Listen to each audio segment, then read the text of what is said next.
What's up guys, this is Ronnie. Welcome back to tutorial 14, and in this tutorial I'll be going to talk about how to read text file attachment from Twilio, WhatsApp or WhatsApp bot, whatever. So in the last tutorial, which was tutorial 13, we have seen how to validate the file attachment. It means your requirement is to check whether user attached any file or not. If user attached file, then go and check the file extension. If the file extension is .csv, then response accordingly. If there is not at all any attachment, or if there is an attachment with invalid file format, response accordingly. So that was the last tutorial, but in this tutorial we'll do one more extra step. So after validating the file format or file extension, we need to actually read the file content. So how to do that? So that tutorial will be we'll be going to talk about this thing for this tutorial. Okay, so prerequisite is same: Twilio account, ngrok and MongoDB or any kind of DB, and DB is not been used in this tutorial, but whenever we are going to develop or work on some sort of fully fledged bot, that time this DB is definitely required, and that is why I just keep this thing as it is. But in this tutorial, DB is not in use. Okay, so scenario is that receive an incoming message with the text file. That is what I actually explained, and the goal is how to read the text file. Okay, so before I move forward, so let me just open my ID. So this was the tutorial 13, the last tutorial. So let me just copy this tutorial, because I'm not gonna write the whole code again, because that will actually take some extra time. But our prototype kind of a thing is ready. I can easily extend this tutorial now. Okay, so what I'll do, I'll just keep it a bit small. Okay, so what I did actually in the last tutorial, so I believe you guys can see it. Okay, but if someone is watching from the mobile, for them actually it will be little bit difficult for them, but again it's fine. Okay, so let me just make it okay, fine. So in the last tutorial, we are checking this at variable, whether it is 1 or not. If it is 1, then go and check the file type. If the file type is with CSV attachment, then write valid attachment, you send this message. And how to get this count file? We are getting this count file value from this dictionary key. Okay, and what is this dictionary key? We'll show it now. So what I'll do, just give you a kind of a quick recap what we actually achieved in the last tutorial. So let me run this thing. So this is running.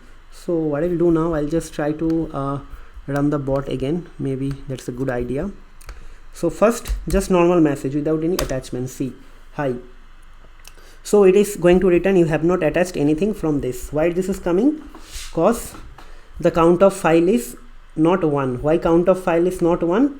Count of file is getting value from this key value num media. Okay, and num media is getting value from this dictionary. What is the dictionary? Request.form. So this is a dictionary. So just check for num media is 0. Just because it is 0, it is not 1, so it will become in this else block, and it is right the same. You have not attached anything from num, so that is fine. So now we'll check the next condition, which is attach something with CSV format. So let's do it. So it should write something called valid attachment and the file name and number.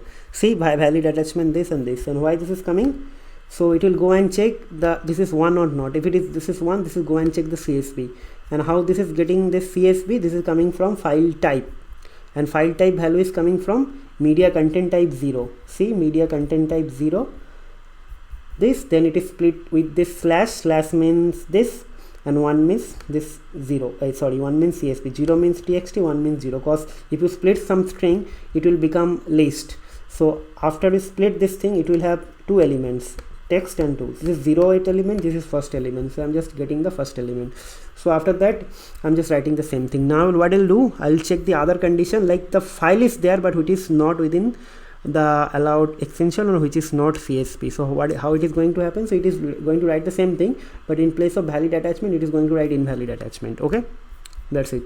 So let me just upload some PNG or JPEG. Let me see what I have actually. I have some PNG files. So let me check. Okay, so it is saying invalid attachment, you send this. So now my job is that when there is an attachment, how to read that. Okay, so that is my job now. So I will do something here only for this case. Okay, so when there is an attachment, how this is going to react, we'll see it now. So when there is an attachment like will be like uploaded to this some URL, okay, and that URL value is going to be we'll get this value from this key, okay. So if I show you this thing, guys, so just this thing, okay, and let me open this thing, and let me open this thing. See, I got the same file back, whatever I uploaded, okay. It's very simple, right? So whatever we uploaded or whatever we attached, it will be actually the URL of that file will be available here, okay.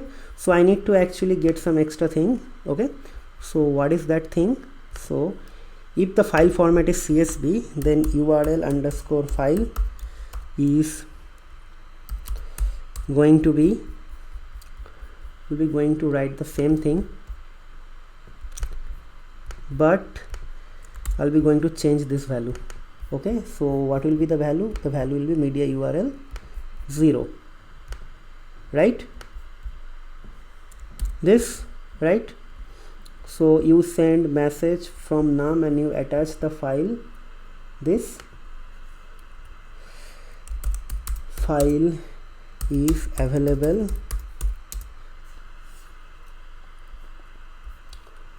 spelling maybe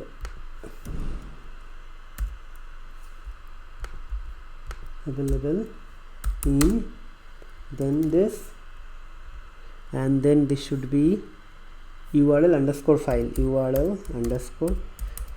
simple thing, right? URL underscore file. So let me run this thing again, so hopefully this will generate this. So first thing, I have to terminate this thing, I have to remove and close, and I have to again rerun it, okay.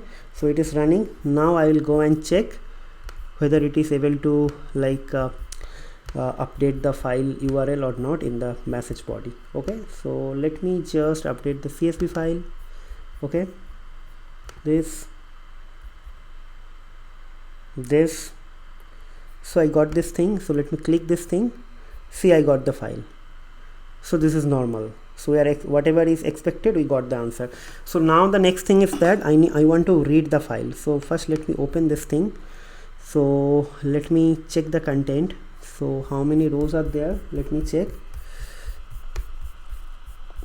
There are too many rows.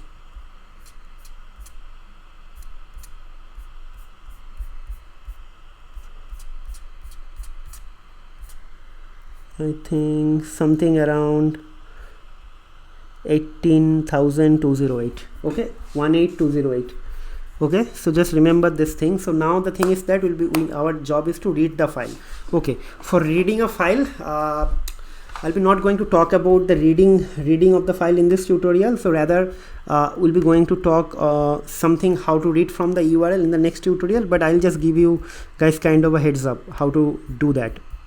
So in that next tutorial, it will be easy for all of you guys to understand, okay. So let me just remove this two thing maybe, okay. So now create one file, read underscore file, or read underscore file is fine, .py, okay. So now the thing is that we got the URL here, but how to store the URL? So our job will be, whenever there is a CSV file, some sort of file should be generated, and in that file the output URL should be entered. So what we'll do now, we will create some sort of like this thing. Let me check this thing here with io.open. it should be file underscore link dot csv. So I'll create the CSV file as well, okay. So it should be open in read write mode, and encoding equals to utf -8, sorry, yes, -8, then as f1 like this, okay. And then we'll write f1 dot write. So we'll write two things, number, so it will be num plus, okay, then comma, then plus, then we'll write this URL, right, URL underscore file. Okay, so we need only one row. And why this is throwing errors, because we need to input this thing. So what will happen whenever there is a new file, that will be saved over here with the name of this thing, file underscore link underscore CSV. So guys, this is not the right way of doing it, because every time a new file will be created, so if you have multiple requests coming, so this will not work. But I'm just keeping this thing simple, because we'll be going to read the actual we'll be going to talk about the actual part in the next tutorial, but I just want to give you guys some sort of idea how to do that. So that is why I'm just including this thing in this tutorial as well. Okay, so this is done. So let me just terminate this thing, terminate. Okay, then remove, close, and run this thing. Done. So there should be one file created here, file link, but not now, whenever I send something. Okay, so what I'll do now, I will try to attach one CSV file. Where is the CSV file? This is the CSV file. Okay, let's attach. Something is happening. Read. It came here. Okay, and why this is taking time after printing this thing, or after sending this thing? Because after the first response, I am just waiting for this thing, so that is why it takes some time. Okay, so this is done. So now we'll refresh this thing. For this file, the file name is file link underscore CSV, because this is Eclipse, you need to explicitly refresh always. So file underscore links.csv, it is there. So let's see. So this is the number, and this is the thing, URL. We got everything, right?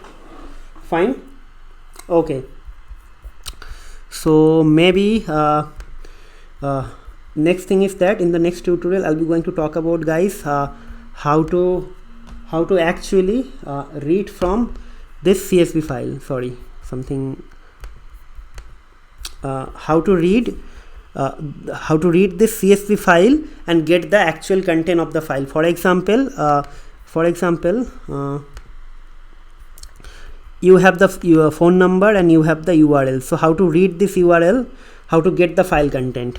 Okay, so that will be done in the next tutorial. So now you know how to read the URL, how to get the URL, how to save it here, and in the next tutorial I'll be going to talk about how to actually read the actual file content. So then the whole tutorial or this part will be ready. So now once this next tutorial is done, so then you can easily say that you can perform a complete set of user operation, like whatever user is going to input, you can easily do some sort of response, whether it will be normal input without file or input with file. Means when user sends something in the file, you can easily get the file URL. From the file URL you can easily read the file content, and based on the file content again you can apply some sort of business logic, and that will also help you to get the actual objective. What is the actual objective? So that's it, guys. So what I'll do, I'll try to upload this source code in the GitHub repository, and maybe in the next tutorial we'll be going to talk about how to read from this link, and how to get the how to get the user how to get the end user attachment content of the attachments. Okay, or content of the file. Okay, so that's it, guys. We'll see you in the next video. Till then, take care, goodbye, and have a nice day.